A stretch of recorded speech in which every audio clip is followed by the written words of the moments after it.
Señor nos bendiga, nos guarde. Este regalito que nos hace el Estado, que como el tiempo es frío, nos cambia la hora para los demás días. Claro, porque con la hora antigua estaba con más solcito. Ahora, verdaderamente yo prefiero sentir frío en la mañana cuando salgo, que se pasa luego, que en la tarde cuando es más largo el frío en la tarde. Así que bueno, ellos saben por qué cambian la hora. Bien, que el Señor nos dé gracia. Amén. Hemos leído en el libro de Hebreos, en la carta a los Hebreos, el capítulo 4, del verso 14 al 16, y el capítulo 5, del verso 1 al 10. Y esperando que el Señor nos mire con misericordia esta noche y nos abra las puertas de su palabra. Amén.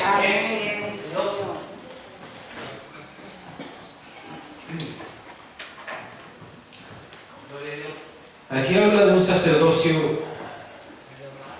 diferente a lo que se había conocido desde que Dios estableció el pacto con Israel a través de Moisés.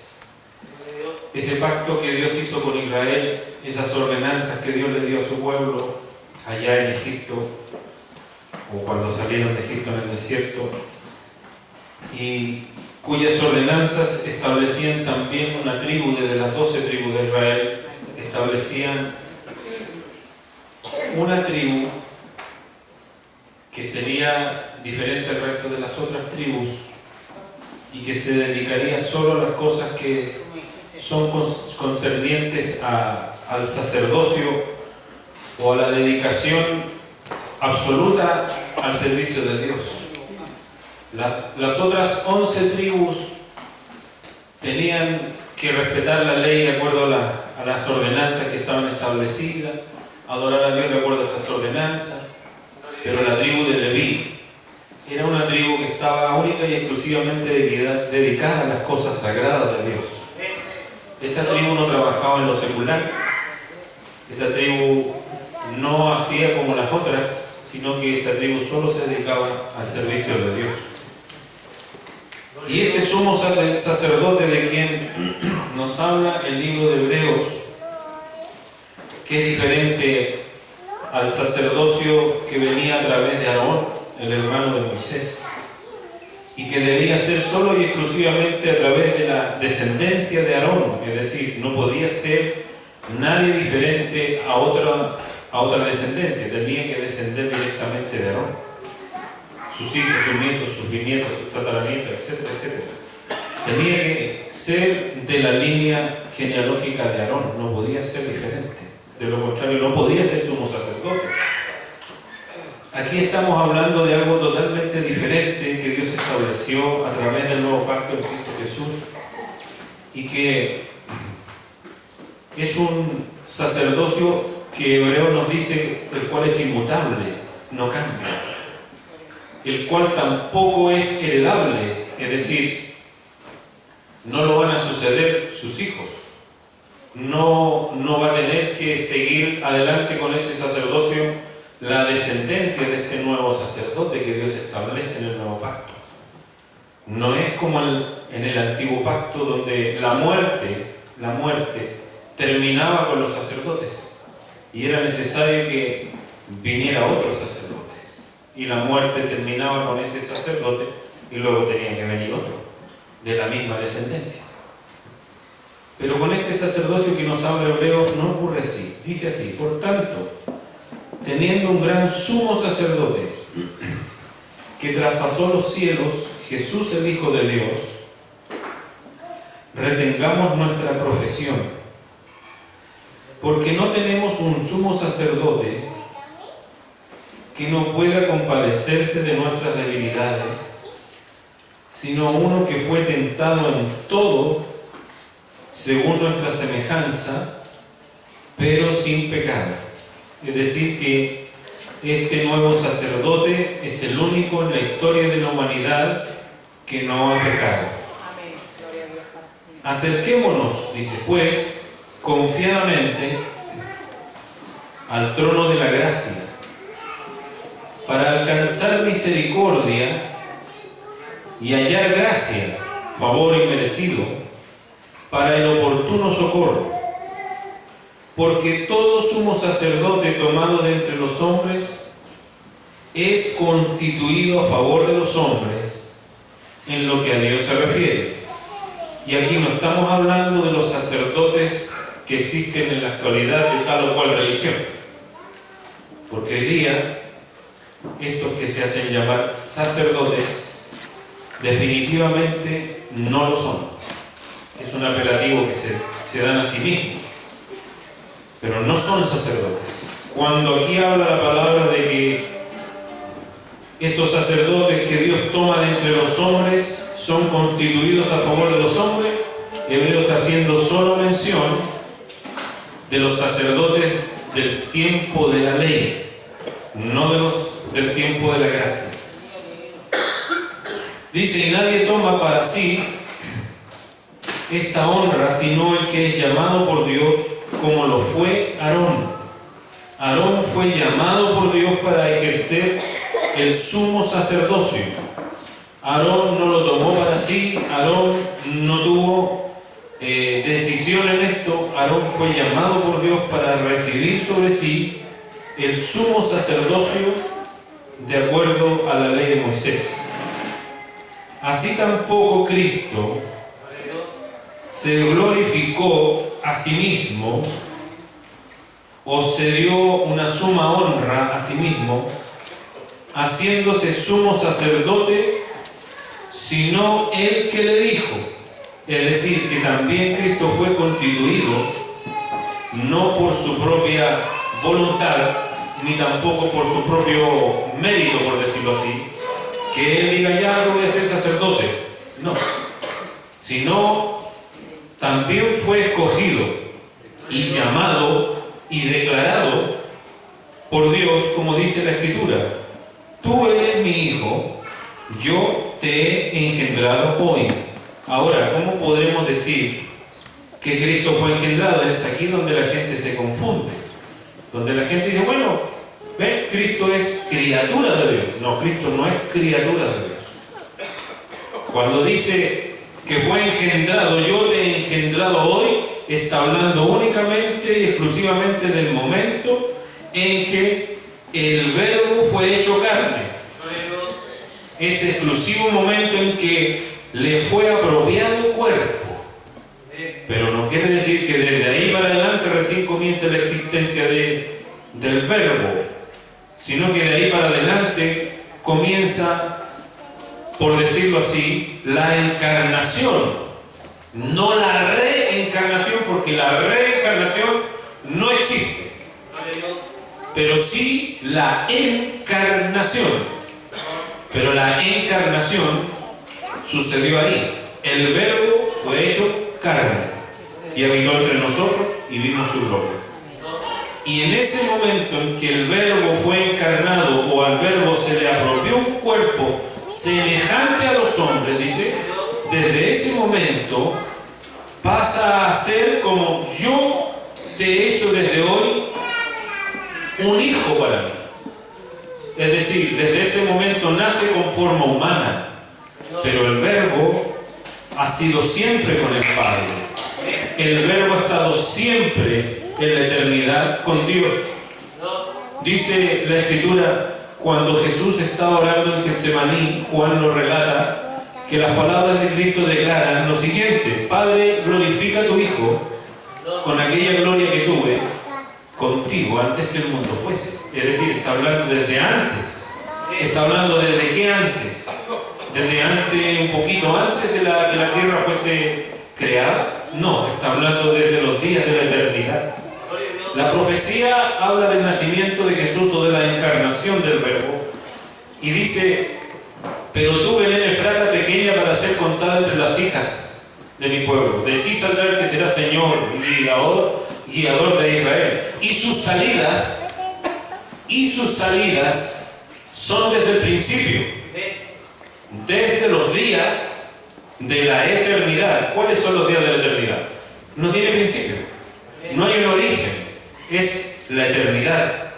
Desde la eternidad y hasta la eternidad. Es decir, no tiene principio ni fin. Que Dios nos bendiga. Yo te he engendrado hoy. Como también dice en otro lugar, ese otro lugar es el Salmo 110, verso 4. Tú eres sacerdote para siempre, según el orden de Melquisedec. ¿Y quién es este Melquisedec que aparece aquí? Que no sé, algunos de ustedes lo habrán escuchado o lo habrá oído acerca de Melquisedec, y que hay muchas teorías, muchas declaraciones y muchos pensamientos de quién es este Melquisedec. Que Dios nos bendiga. Vamos a ver quién es Melquisedec para que más o menos entremos en el contexto, para que no nos perdamos. Esto ocurre en el libro de Génesis, capítulo 14. Génesis capítulo 14.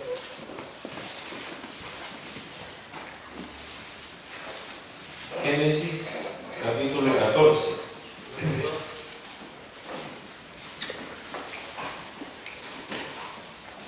Del verso 17 en adelante aparece por primera vez Melquisedec en la Escritura. ¿Qué es lo que significa la palabra Melquisedec? En hebreo Melech o Malek o una media A con E. Melech es rey. Y Sedec. Melech Sedec. Sedec es justicia, justo, recto, rey de justicia, un rey de rectitud, que también se asocia con paz, como dice el Nuevo Testamento, rey de Salem. Salem es una derivación de la palabra shalom, que significa paz, ¿ya?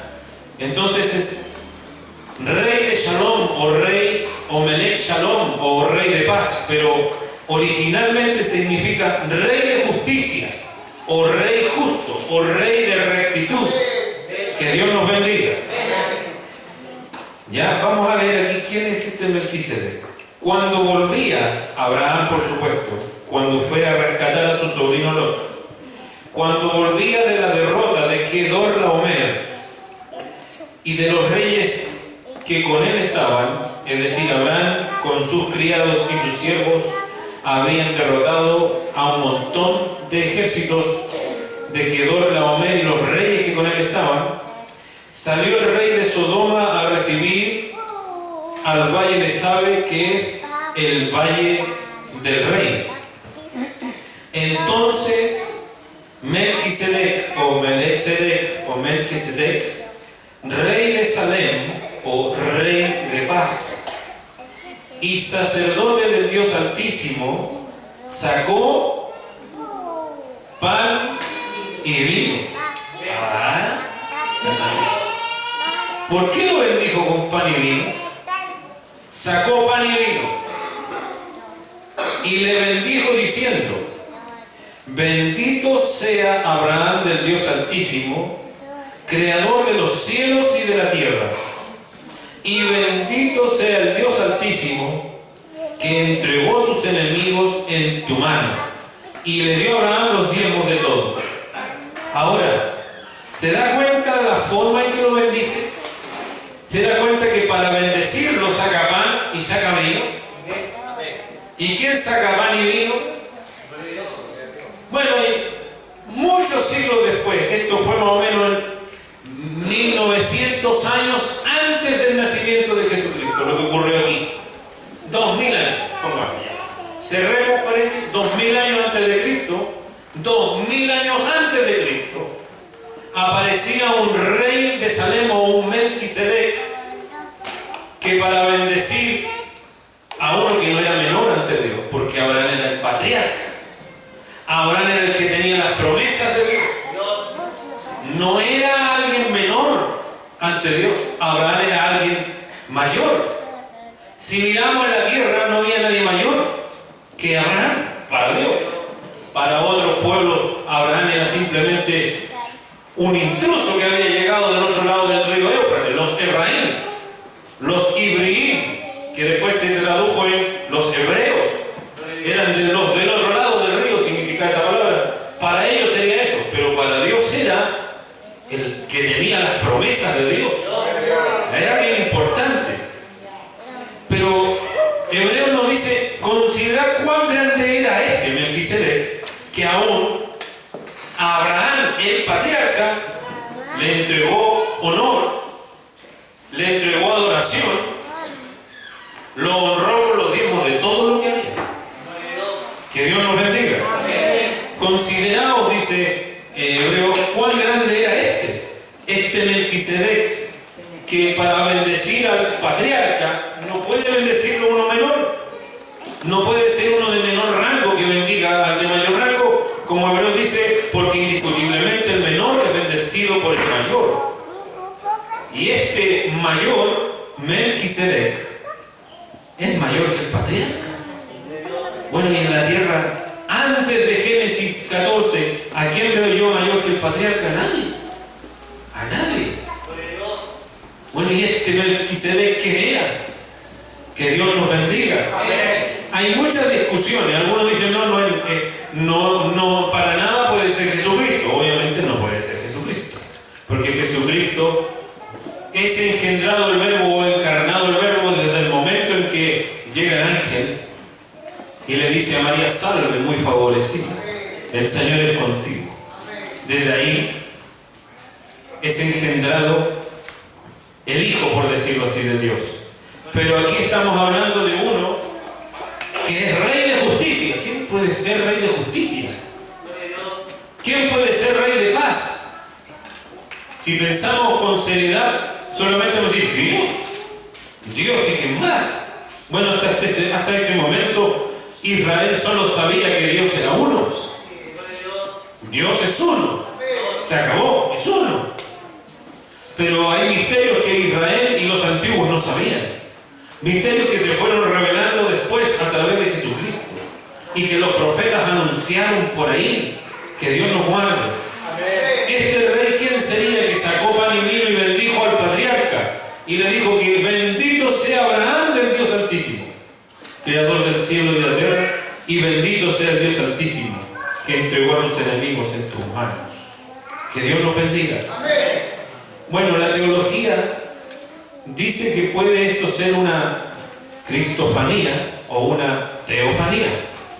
¿Qué es lo que es fanía? Aparición. Teo, Dios. Cristo, ungido, Jesús.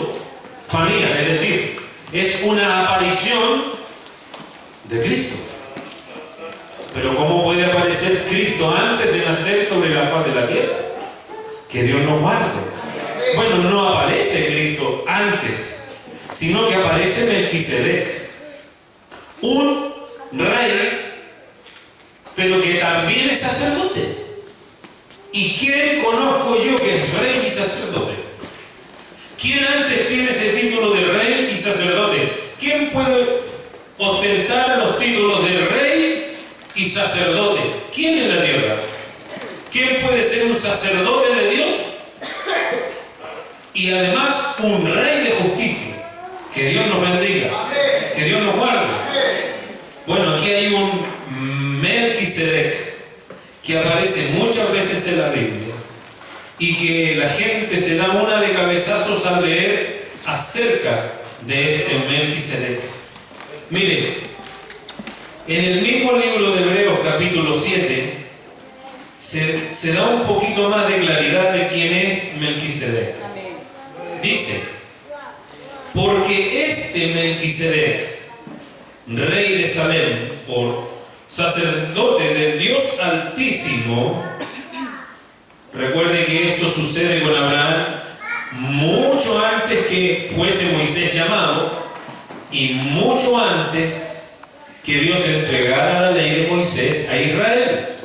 Es decir, todavía no había Aarón ni había levitas. Aquí estamos hablando de un sacerdote que aparece en el escenario de la tierra y que no sabemos de dónde viene ni para dónde va. Que Dios nos bendiga.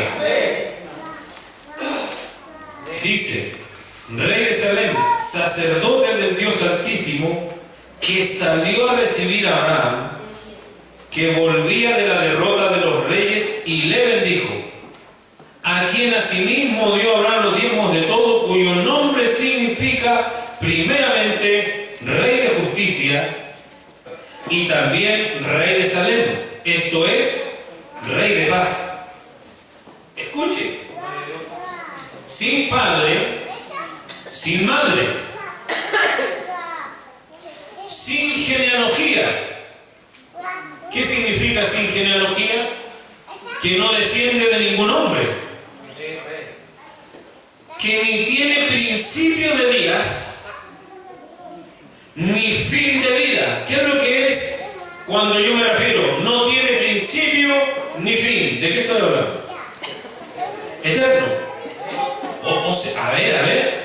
Estamos hablando de un personaje que aparece en el escenario bíblico, que le aparece a Abraham, que tiene dos títulos, rey y sacerdote del Dios Altísimo, que además es un rey de justicia que ostenta un título diferente a cualquier rey de la tierra, que además no tiene padre ni madre terrenal, que no tiene genealogía, que no desciende de ningún hombre y que no tiene principio ni tiene fin. Es decir, es un rey eterno, es un rey que no muere, es un sacerdote que no muere. ¿Y de quién estamos hablando?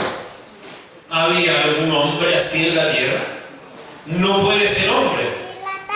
¿Por qué no puede ser hombre? Porque si fuese hombre tendría genealogía. Si fuese hombre tendría padre y madre. Que Dios nos bendiga. Si fuese hombre tendría un principio y tendría un fin. Pero aquí estamos hablando de que este rey no tiene principio ni fin. Que Dios nos bendiga. Sino hecho semejante al Hijo de Dios. Y aquí es donde la gente se confunde y dice, no era Cristo entonces. No era una cristofanía, porque es semejante al Hijo de Dios. Por supuesto que tiene Hebreos que utilizar la palabra hecho semejante al Hijo de Dios, porque Hebreo está hablando del tiempo aquel, cuando Melquisedec se le apareció a Abraham. Y en el tiempo aquel todavía no nacía Cristo en la tierra. Todavía no era engendrado, no le era apropiado carne o cuerpo al verbo de Dios. Por lo tanto, si Hebreos está hablando de aquel entonces, tiene que decir, hecho en aquel entonces, semejante a lo que tendría que establecerse definitivamente después. Porque en aquel entonces aparece Melquisedec y desaparece del escenario bíblico. Y no vuelve a aparecer hasta cuando el libro de Hebreos o el Salmo lo menciona una vez. Simplemente el Salmo 110, verso 4, menciona a Melquisedec, pero haciendo referencia al Hijo del Hombre o a Jesucristo. Dice, yo te he engendrado hoy, dice, tú eres sacerdote para siempre, según el orden de Melquisedec. Y está hablando el Salmo 110, verso 4, no está hablando de Melquisedec, está hablando de Jesucristo. Pero aquí David, inspirado por el Espíritu Santo, compara y hace una unión perfecta entre Melquisedec y Jesucristo. Y no solo por eso, sino porque nos damos cuenta que saca pan y vino. Y el pan y vino únicamente Cristo lo menciona en la última cena. Y previamente antes lo declara simplemente el que come mi carne y el que bebe mi sangre. Porque mi carne es verdadera bebida, mi carne es verdadera comida, mi sangre es verdadera bebida. Y luego cuando se consuma lo que él había dicho, cuando el día 14 de Nisan, como habíamos estudiado en la escuela dominical, 14 de Nisan en la noche, ese día Cristo come la Pascua con sus discípulos. Pero a diferencia de los demás israelitas, esa noche no hay ningún cordero inmolado en la mesa, ni hay ningún cordero preparado para comer con sus discípulos, sino que en esta vez Cristo no prepara el cordero, porque otras veces, todos los años había Pascua, todos los años anteriores había una paso de la esclavitud a la libertad, que simbolizaba cuando Dios saca a los israelitas de Egipto y los lleva a la libertad gloriosa que les había prometido. Ahora, Cristo otras veces comió con sus discípulos la Pascua y había un cordero. Cuando Cristo estaba con José y María, todos los años había una Pascua que celebrar y había cordero que comer, un cordero que sacrificar. Pero esa Pascua del 14 de Nisan, horas antes de que Cristo fuese arrestado, Cristo no prepara ningún cordero. Ahí no se sacrifica ningún cordero, sino que esta vez Cristo saca pan y saca vino. Y dice que cuando toma el pan, lo bendice, da gracias. Y lo parte en pedacitos y nos da a sus discípulos y le dice: este es mi cuerpo que por vosotros es partido. Y los discípulos lo comen. Y luego, alzando la copa, dice: este es el nuevo pacto en mi sangre, que por vosotros es derramada. Y eso es el vino. Y se lo da a sus discípulos. Que Dios nos bendiga. Ahí recién aparece confirmado el pan y vino, que ya viene anunciado desde antes por Dios, allá en Génesis 14. Y este Melquisedec, entonces, ¿quién es? ¿A quién representa? Que Dios nos bendiga y nos guarde. Dice: sin padre, sin madre, sin genealogía, que ni tiene principio de día ni fin de vida, sino es hecho semejante al Hijo de Dios. Semejante al Hijo de Dios. Permanece sacerdote para siempre. Si Melquisedec fuera otro, hoy existirían dos sumos sacerdotes del Dios Altísimo: Melquisedec y Jesús. Pero no existen dos sacerdotes, porque ni la ley de Moisés permitía que existiesen dos sumos sacerdotes, sino que hubiese solo uno. Y tampoco el nuevo pacto permite que haya dos sumos sacerdotes, sino que permite que haya un solo sumo sacerdote, el cual es Cristo el Señor, que es Rey y sacerdote. Que Dios nos bendiga. Que es mi Rey y que es su Rey. Que es mi sacerdote y su sumo sacerdote. Por lo tanto, no pueden haber dos sumos sacerdotes del Dios Altísimo, ni pueden haber dos reyes de justicia. Es solo uno, porque no hay dos a la diestra del Padre, sino que hay uno a la diestra del Padre, tal como lo declaró Cristo cuando era ahí interrogado aquella noche por Caifás. ¿Eres tú el Cristo? Sí eres. Decláralo. Tú lo has dicho. Y desde hoy veréis al Hijo del Hombre sentado a la diestra del Padre, le dijo, y viniendo en las nubes del cielo. ¿Está hablando de cuánto? ¿De dos o de uno? Que Dios nos bendiga, que Dios nos guarde. Está hablando solo de uno. Único y glorioso sacerdote. Escuche bien: considerad pues cuán grande era este, a quien aún Abraham el patriarca dio tiempos del bautismo. Ciertamente los que de entre los hijos de Leví reciben el sacerdocio tienen mandamiento de tomar del pueblo los diezmos según la ley, es decir, de sus hermanos, aunque estos también hayan salido de los lomos de Abraham. Pero aquel cuya genealogía no es contada de entre ellos, porque dice no tiene genealogía, sin padre, sin madre, no desciende de los levitas, no desciende de qué hombre, de ninguno. Que Dios nos bendiga. Dice, y aquí ciertamente dice, y sí, dice, pero aquel cuya genealogía no es contada entre ellos tomó de Abraham los diezmos y bendijo al que tenía las promesas. Escúcheme bien, Dios fue el que le dio las promesas a Abraham. Dios se las dio. Dios no se las entregó a Abraham por mano de algún ángel. No, Señor. Dios le entregó la promesa a Abraham. Abraham, salga afuera. Mira las estrellas del cielo si las puedes contar. No las puedo contar. Bueno, tu descendencia tampoco nadie la va a poder contar. Y le dio la promesa. No se la dio otro, se la dio Dios. ¿Y quién puede? A ver, habiendo dado ya Dios la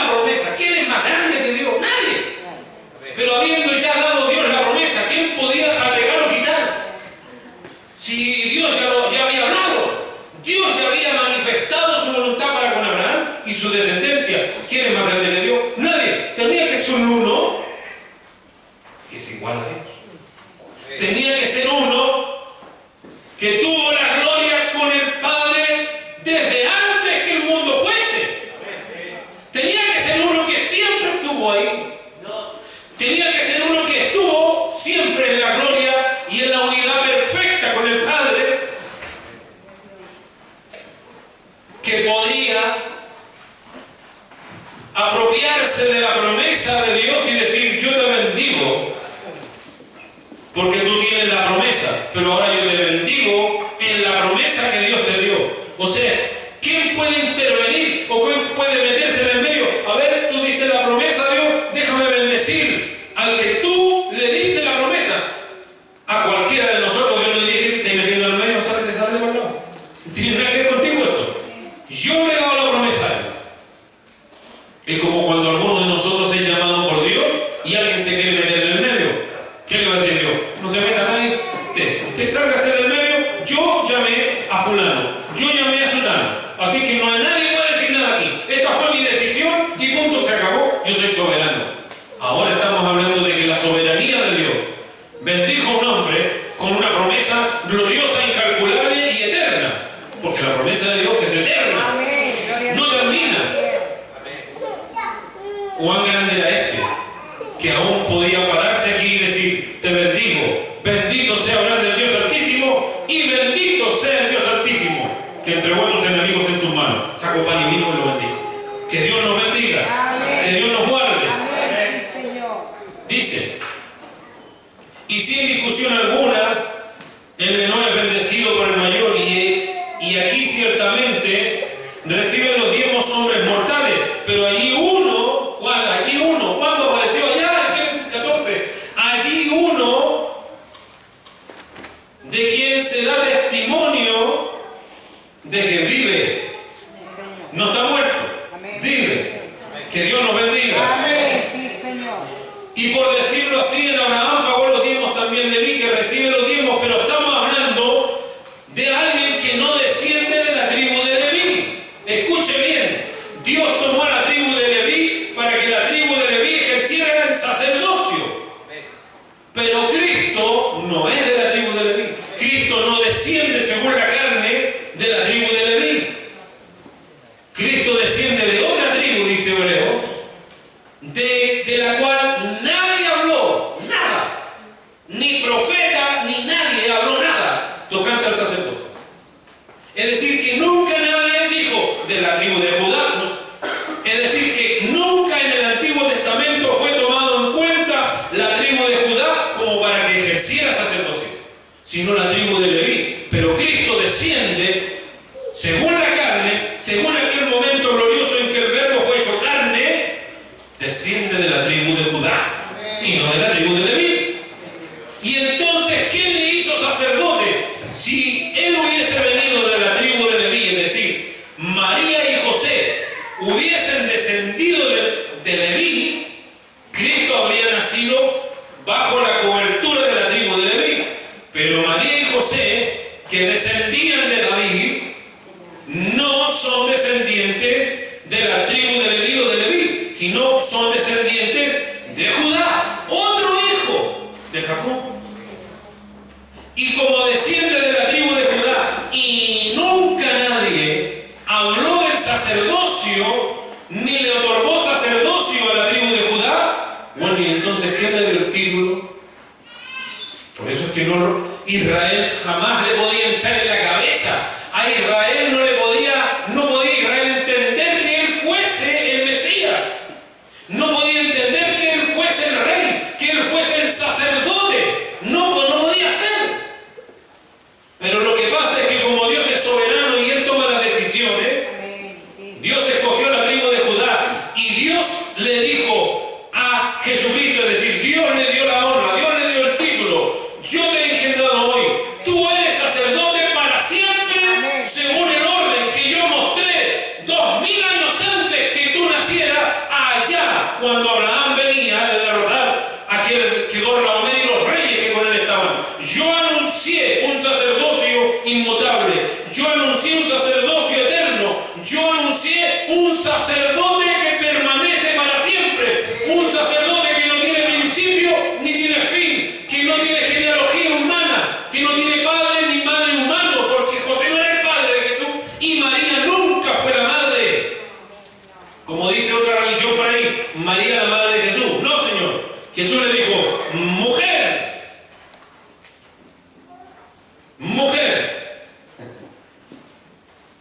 Es decir, Jesús siempre dejaba bien claro que él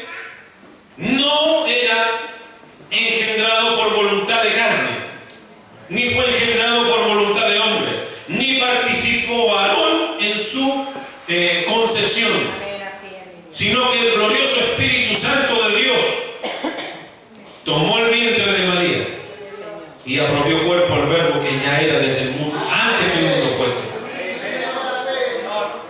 ¿Qué sucede con los sacerdotes terrenales en aquel tiempo? Morían. ¿Y qué sucedía además? Peor que morir. ¿Qué es lo que es peor que morir? Eran pecadores. Los sacerdotes de la ley eran hombres pecadores débiles como usted y como yo.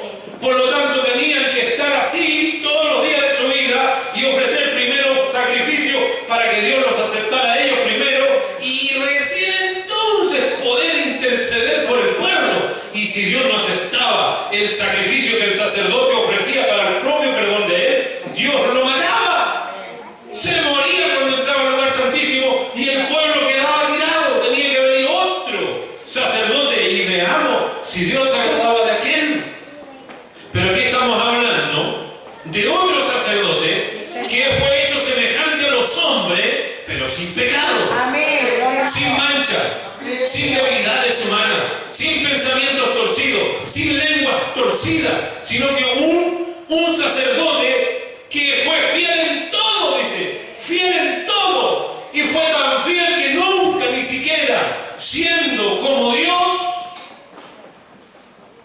no consideró aquella condición de ser como Dios para aferrarse a esa condición y decirnos aquí en la tierra: a ver, cabrito, yo vengo de Dios. ¿Saben qué? Yo vengo de Dios. Yo soy igual a Dios, yo soy el Verbo. Ustedes no tienen idea de lo que les estoy hablando, pero yo soy el Verbo. Y como el Verbo me van a obedecer. No fue así la cosa. No fue así la cosa. Sino que se confundía entre el pueblo. Se sometió a su madre. ¿Cuántas veces le ayudaría a hacer una mesa? ¿Cuántas veces le ayudaría a hacer una puerta? Que Dios nos ayude. ¿Cuántas veces le golpeó la puerta y fue Jesús el que le abrió? Sí, vengo a buscar la mesa. Ah, muy pasen por acá. José, viene a buscar la mesa. Aquí está, llévesela. ¿Tiene un burrito o algo que llevársela? Que Dios nos guarde. Y nadie se da cuenta que estaban tratando, no con un hombre, no con el hijo de José y de María. Estaban tratando con algo tan grande, con alguien tan inmensamente, y dice, hecho más sublime que los cielos, dice. Hecho más sublime que los cielos. Estaban tratando con alguien tan sublime que estaba en un cuerpo que parecía simplemente un hombre. Y ese que parecía simplemente un hombre, además un muchacho, podríamos decir, un muchacho de 30 años, cuando está en la flor de la juventud, un hombre joven, que para muchos sería sin experiencia, porque la experiencia se supone ser que más allá. Y ese muchacho sin experiencia resulta que no era solo un muchacho, que no era solo un hombre joven sin experiencia, sino que era el Verbo hecho carne, era un sumo sacerdote que venía siendo anunciado 2000 años antes, y más todavía en el Génesis, cuando Dios habla con la mujer y pone enemistad entre la simiente de la mujer y la simiente de la serpiente, y Dios le dice, tú le herirás en la cabeza, ella te herirá en el calcañar, y tú le herirás en la cabeza, la simiente de la mujer. Bueno, fácil es la cosa saber cuál es la simiente de la mujer, porque aquí José no tuvo nada que ver en el asunto. Aquí José no tuvo nada que ver en el asunto. José quería dejar a María secretamente porque era justo para que no la apedrearan según la ley, porque se supone que por lo que se estaba enterando él, le había sido infiel y había llegado a alguien por ahí a hacer las tareas antes que él. Y por lo tanto, como no quería que la mataran conforme a la ley porque era justo, él la quiso dejar secretamente. Y tuvo que Dios enviar un ángel a través del sueño para decirle, a ver, José, no, aquí no estáis entendiendo lo que pasa. Porque lo que en ella es engendrado del Espíritu Santo es. Así que no tengas temor de tomar por esposa a María. Que Dios nos bendiga. Que Dios nos guarde. Mire, si todo lo que estamos hablando aquí es re fácil. Sí, estamos hablando milenios, no estamos pasando 2000 para allá, 2000 de repente para acá, y ya 2000 que Cristo murió, 2000 antes de Cristo, 2000 que ya Cristo vino al mundo. Estamos hablando de 4000 años, y nos vamos 4000 años hacia el pasado, y volvimos 4000 años hacia el presente, volvimos 2000 años atrás y hablamos de Cristo.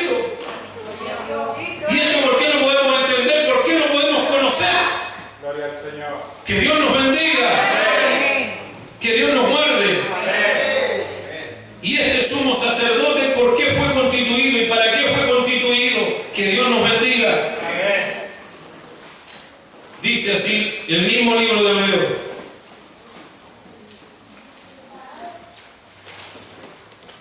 El capítulo 7 del verso 14 en adelante dice: porque manifiesto es que nuestro Señor vino de la tribu de Judá, de la cual nada habló Moisés tocante al sacerdocio.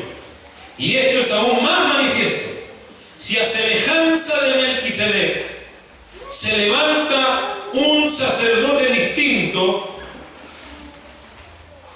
al de Aarón, no constituido conforme a la ley del mandamiento acerca de la descendencia, sino según el poder de una vida indestructible. Es decir, los sacerdotes de la ley fueron constituidos por un mandamiento. Ya, tú, ven para acá, tú soy sacerdote. Y todo tu descendencia, se acabó. Nadie puede objetar un mandamiento de Dios. Muy bien. Pero aquí este sumo sacerdote no fue constituido por un mandamiento. Fue constituido, dice aquí, ya, según el poder de una vida indestructible. Es decir, que a este sacerdote nadie lo puede destruir. Nadie lo puede sacar a él, no está muy viejo.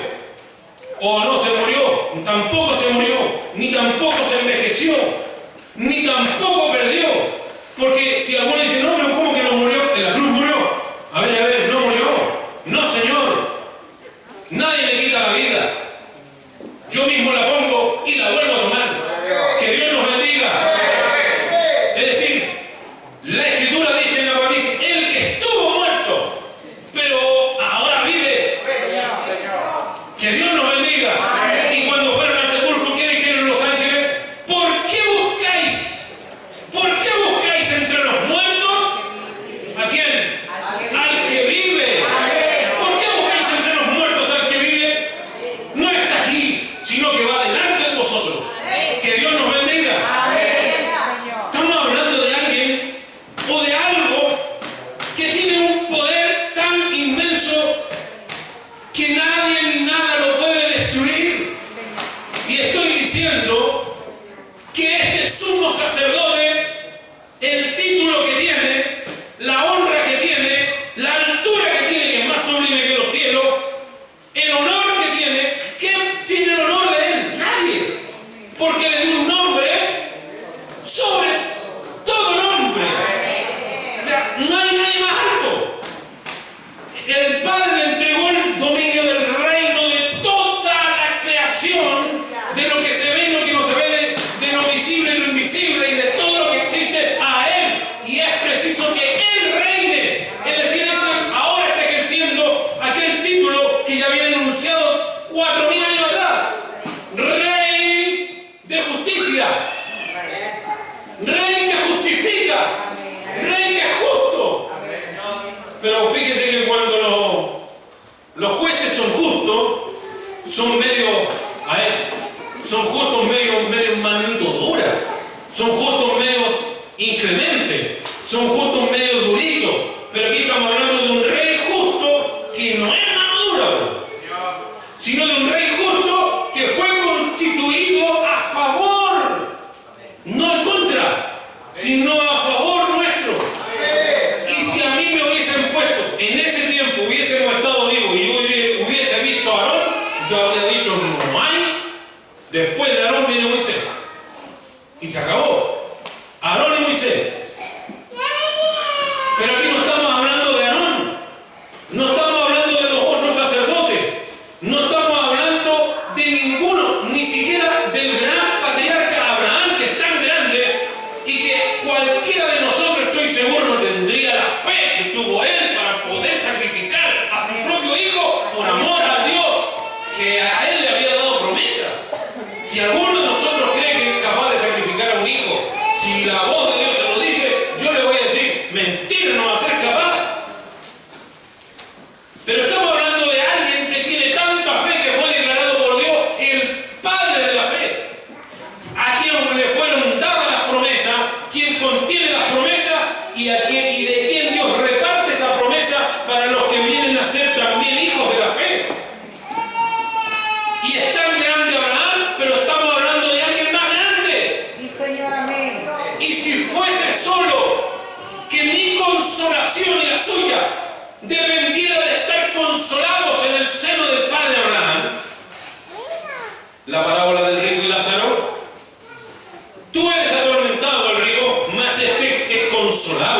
y el Lázaro, el pobre, era consolado en el seno del Padre Abraham.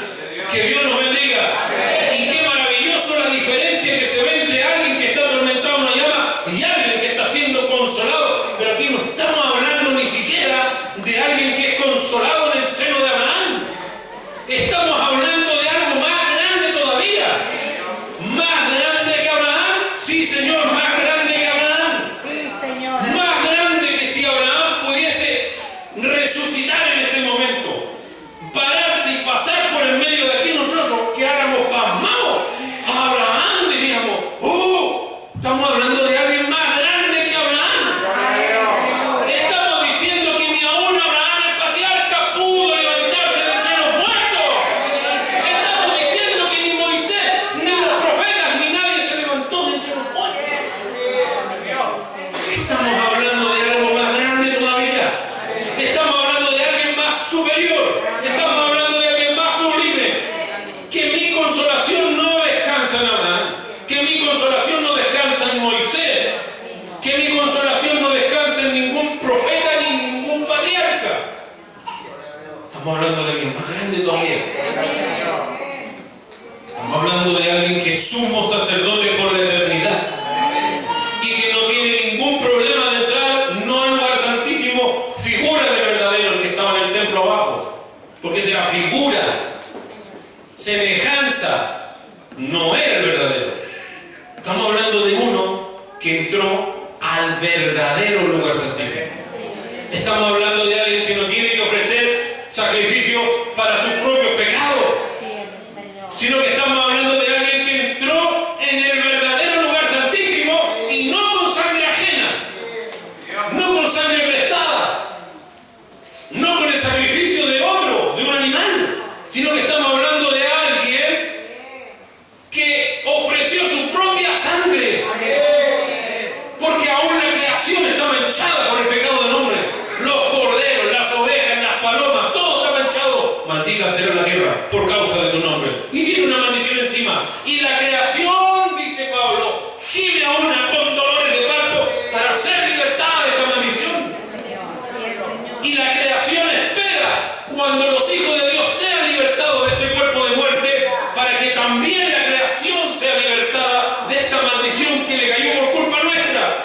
Aquí estamos hablando de algo más grande. Aquí estamos hablando de alguien que nunca pecó, alguien que nunca falló, alguien que nunca erró, alguien que no tiene mancha y alguien que ni siquiera, aún no teniendo mancha, agarró sangre ajena, sino que tomó su propia sangre. Y con su propia sangre, sin mancha, sin pecado, sin error, sin torpeza, sin decir nada de más ni nada de menos, entró al verdadero lugar santísimo, lugar al cual nadie puede entrar. Oiga, nadie puede entrar, ni ángeles pueden entrar al verdadero lugar santísimo, ni querubines, ni serafines, ni los seres vivientes que llevan aquí el trono de Jehová, no pueden entrar, no pueden. Aquella expansión que habla Salomón cuando consagra el templo y le dice, ni aún los cielos de los cielos. ¿Cuáles son los cielos de los cielos? ¿Qué lugar es el cielo de los cielos? Aquello que vio el profeta, que cuando ya estuvo en el cielo, en la visión, en el espíritu, estaba en el cielo, pero en el mismo cielo eterno había otro cielo, otra expansión. Cuando la Biblia dice expansión, es un cielo. Había otro cielo, y desde la expansión, él ya estaba en el cielo, y desde la expansión salió una voz que le habló, y ese lugar es intocable, inaccesible. Dice la Escritura que al único que habita en luz, inaccesible. Y Jesús dijo, nadie ha visto a Dios jamás, solo el Hijo. Óigame, ¿y quién se mete ahí? Nadie, solo uno. ¿Quién? Aquel Jesús, aquel sacerdote. Escuche, y si Dios perdonaba al pueblo porque un hombre pecador, solo por obedecer lo que tenía que obedecer, entraba al lugar santísimo, y esa ofrenda la acepta Dios, Dios perdonaba al pueblo. Un hombre. Ahora no estamos hablando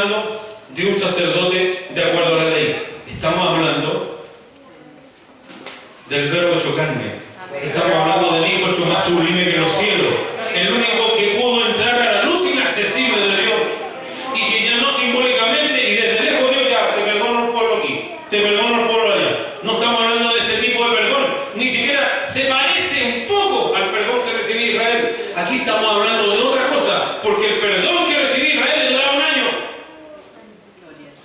y se acabó, y de nuevo fue sacrificio anual y le duraba un año y se acabó, y vamos con el otro.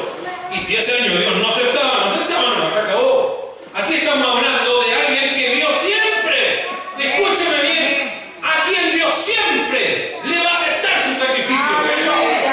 Estamos hablando de un Cristo a quien Dios jamás le rechazará su sangre.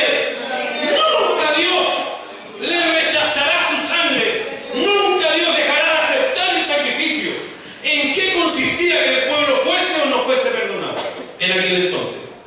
¿En qué consistía? En que Dios aceptara la sangre de ese animal sacrificado y de la manera en que se lo estaban ofreciendo. Si Dios aceptaba ese sacrificio, el pueblo era perdonado. ¿En qué consiste el perdón? En que Dios acepta el sacrificio.